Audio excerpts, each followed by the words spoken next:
Hello my dear friends and welcome to my channel.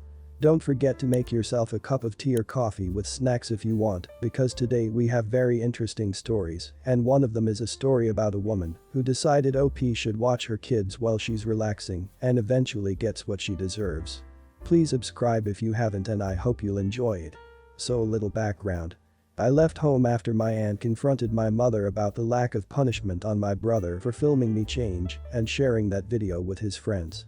Mother calls police KN aunt, and now I am currently in a youth home which no one knows where it is except my aunt. My family had cut contact with her and my brother. So into this story. I have been going low contact with my mother and no contact other than leaving my brother on red. My mother has been spamming my phone telling me she will let me go home if I apologize for making a scene and to apologize to the rest of my family for making them go through this. I ignored her. She later calls me, and here is how it goes. Come home. Your tantrum has gone too far. You need to apologize and get a grip and come home. I said come home and apologize now. No. I cut the call. She calls back after 15 minutes. I pick up and listen for a while until this hits. Come home now. I don't want to wash dishes and do laundry and cook while I work. It's tiring. You used to do all that when your grandma was not here and she's not here so you have to do it. Do you hear me, you ungrateful child? You better. I cut her off. No. You listen to me and you remember. I will never go home to you and I will never go near you and him ever again. Take this as courtesy notice. I am no longer your daughter, you will never see me or hear from me again. I hang up and blocked her number. 2 days later, my aunt messaged me and told me my dad was at her door. I have not seen him since I was 5 after my parents got divorced on the grounds of his affair. And my family hates him for that. My aunt was pissed that he showed his face at her door. He asked nicely to know where I am and to go and see me. My aunt, of course in her fashion, laid it onto him about his affair. He took it and apologized after and asked for my whereabouts. My aunt messaged me to say if I was okay with my dad knowing where I was. I told her it would be fine if we met at a cafe or restaurant nearby. So we met today and had a nice breakfast. He asked me what was wrong and why I had run away. I thought he knew, so I said, what do you think? He said told him that I got scolded and grounded for something and was pissed, so I ran away. And it was probably teenage angst according to I was freaking dumbfounded. I told him that's not even close to why. I told him everything. Everything that happened after.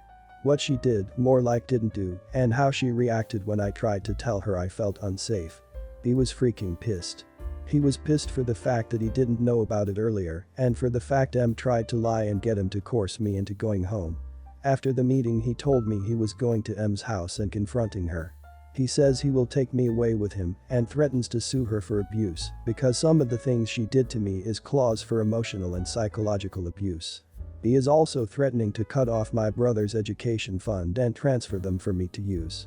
He left and I don't know what happened afterwards, but I think he is going to speak to his lawyers with me soon. I guess no one wants to do basic housework. We either do it, make some else do it, or pay some else to do it. Except your mom's plan has gloriously failed, so now she has to swallow it up and do it herself.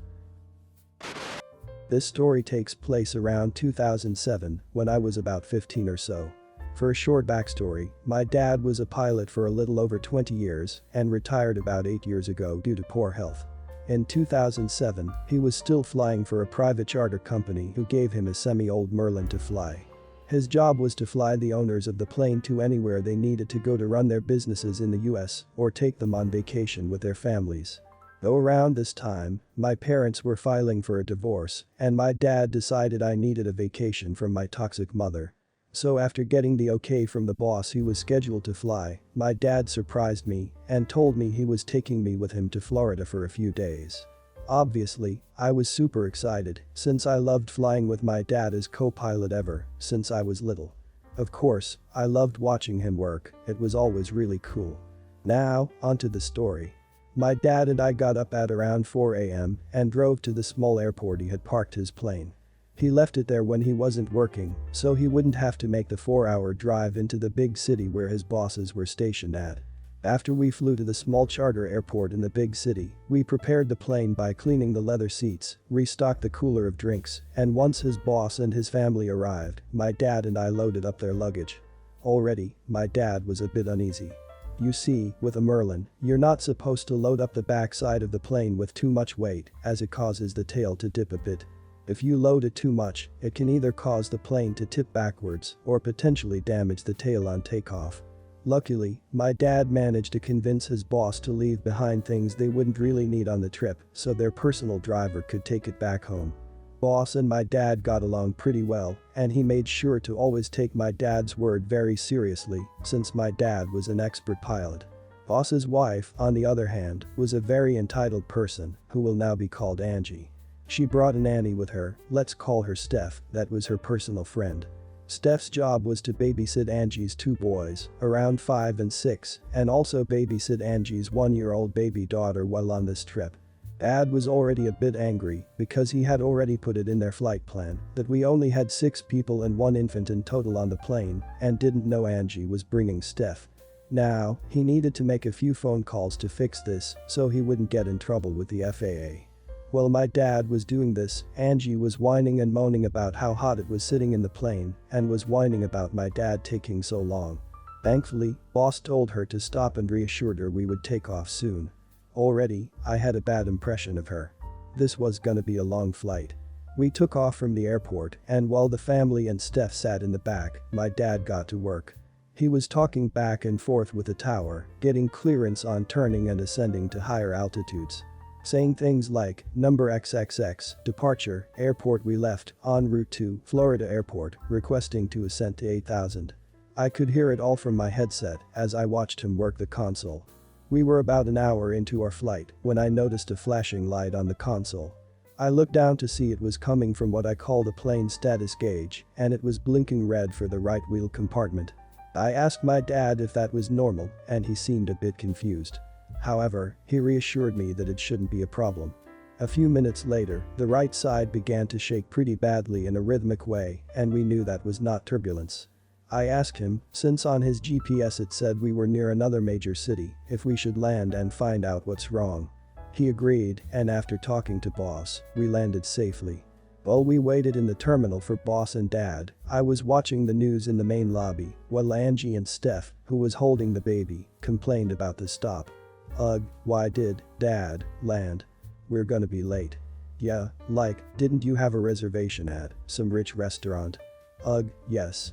I'm gonna have to call my driver to cancel it. I can't believe Dad is trying to ruin this for me. I'm gonna have to talk to my husband about why he bothers with him.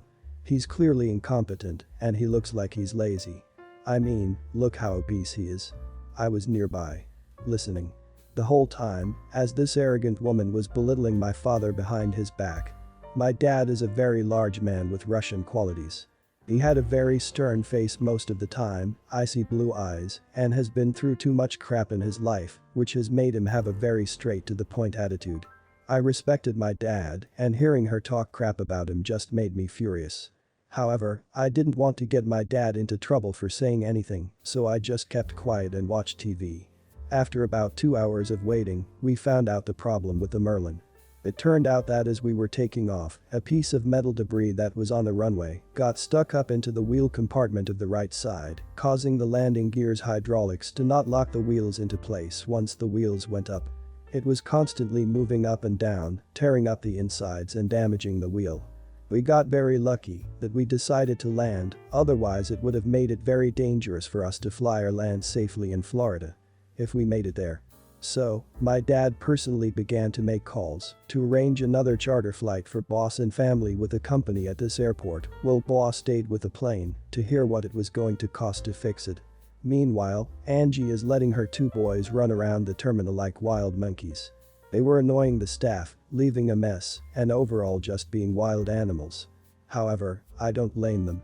The only source of entertainment was the TV and a pool table on the restricted second floor. The in-ground pool that was out back was closed due to cracks that needed to be repaired. I looked to Angie and said this, "Excuse me, ma'am. It's not really safe to let them run around. Your kids could get hurt." "Oh they're fine. Boys will be boys. You can just look after them." Blinks. "You want me to look after them?" "Of course. You've clearly been watching them, so you can just babysit them for now. After all, your dad said it will take a few hours, right?" Steph and I are having some wine while we wait. She had Steph buy some bottles from the liquor store for the trip. Since she's watching my baby, our hands are tied. You sure that's a good idea? It'll be fine. I need my mommy time, so you can handle it, right? My boys are sweet, so if you tell them to stop, they'll listen. That didn't happen.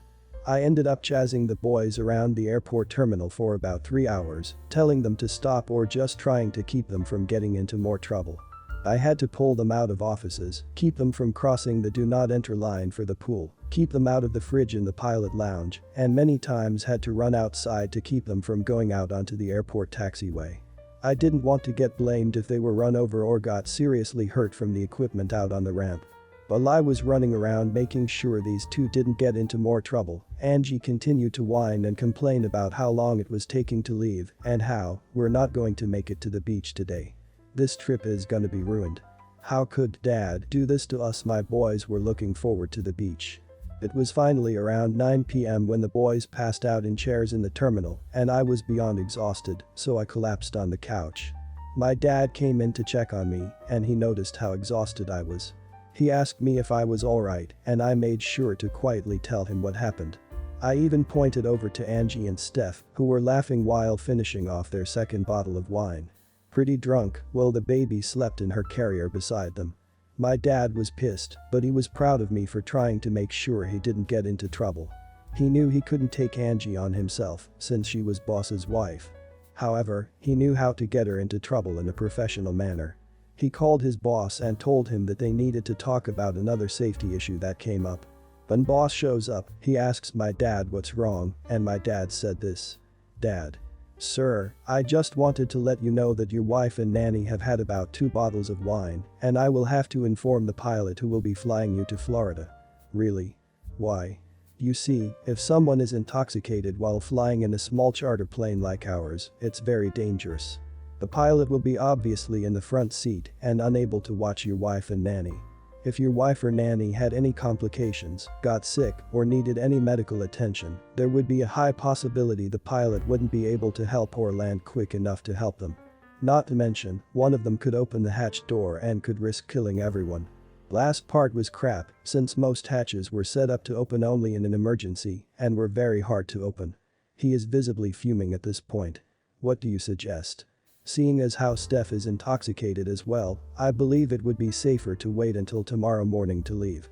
It's not a good idea to put your kids in danger, especially at an airport or in the air. Thankfully, my daughter was able to keep them from going out onto the ramp, but I would seriously consider your options when flying, sir. Edit. He basically told him the two would not be allowed to fly because of the safety reasons. Boss walks over to his wife and Steph, and after arguing with her for a good while, he tells them they are staying the night in a hotel, and he and the kids will head to Florida ahead of them since he had a meeting first thing in the morning. Angie began to complain and yell at her husband, who quickly shut her down and told her he would send her home if she didn't listen to him. And since Steph got drunk on the job, he told her that she would be fired if he caught her doing that around his boys again. He even gave me $200 for keeping his kids out of trouble for Steph, which I shared with my dad.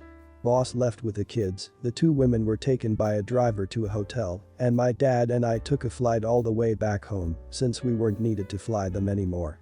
We ended up going to Colorado about a few weeks later once the plane was fixed. Had a blast. This is an awesome story, I like that. But leaving the kids with you while mother and an actual crappy nanny were getting drunk is a very wrong move. You're not a babysitter. G1. This story is fresh, so enjoy. I am a martial artist and have been training in my specific discipline for almost 12 years now. In my region, we have a group that organizes events between dojos and cities. The most popular are tournaments. Before COVID, we used to have almost monthly tournaments in different cities. They weren't mandatory, but a lot of people still came because almost everyone is a good sport. Notice how I said almost everyone.